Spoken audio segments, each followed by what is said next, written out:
ভাই ও বোনেরা, আশা করি সকলে ভালো আছেন। আপনারা দীর্ঘ সময় ধরে অবগত আছেন এবং আমাদের সাথে আছেন।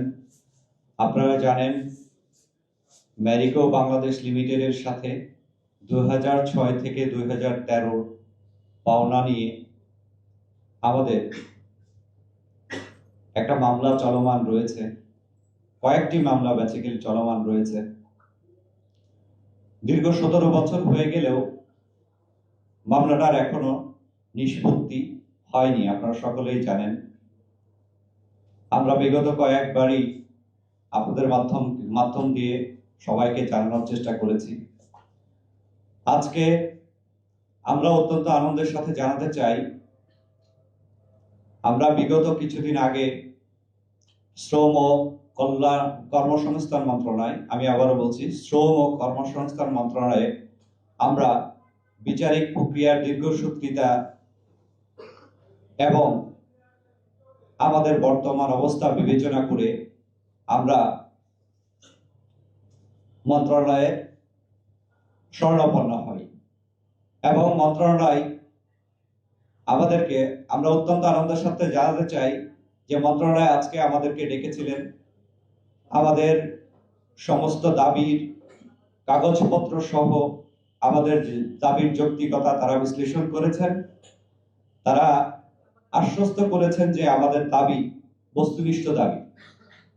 এবং অত্যন্ত দুঃখের সাথে আমি আরেকটা কথা বলতে চাই, যদিও আমরা ম্যারিকো বাংলাদেশেরই কর্মী হিসেবে কর্মরত ছিলাম, আজকে আমাদের মধ্যে দুটো পক্ষ হয়ে গেছে। একটা হচ্ছে ম্যারিকো আর আমরা হচ্ছে পক্ষ হিসেবে, আর একটা হচ্ছে এক্স ম্যারিকোনিয়ান অ্যাসোসিয়েশন বা আমরা যারা মামলার বাদী। তো যাই হোক, আমাদের আশা ছিল যে আমরা হয়তো কোম্পানির সামনাসামনি কিছু বলতে পারবো, যদিও এটা সাবজুডিশিয়াল ম্যাটার, কিন্তু একটা মামলা 2014 সাল থেকে এখনো 2025 সাল অবধি চলমান। এই মামলা নিষ্পত্তির ব্যাপারে 2014 সাল থেকে এই 11 বছরের জার্নিটা সুদীর্ঘ একটা প্রক্রিয়া। দীর্ঘ 17 বছর ধরে আমাদের পাওনা, আমাদের দাবিগুলো আমরা কোর্টের মাধ্যমে আদায় প্রক্রিয়ায় চেষ্টারত রয়েছে।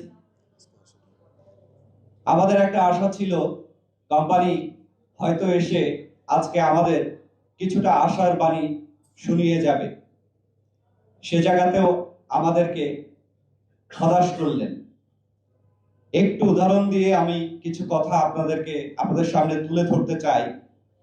আমরা 2006 সাল থেকে যে কর্মীগুলো ছিলাম, এই কর্মী কেউ 14 বছর, কেউ 15 বছর, কেউ 17 বছর চাকরি করেছে।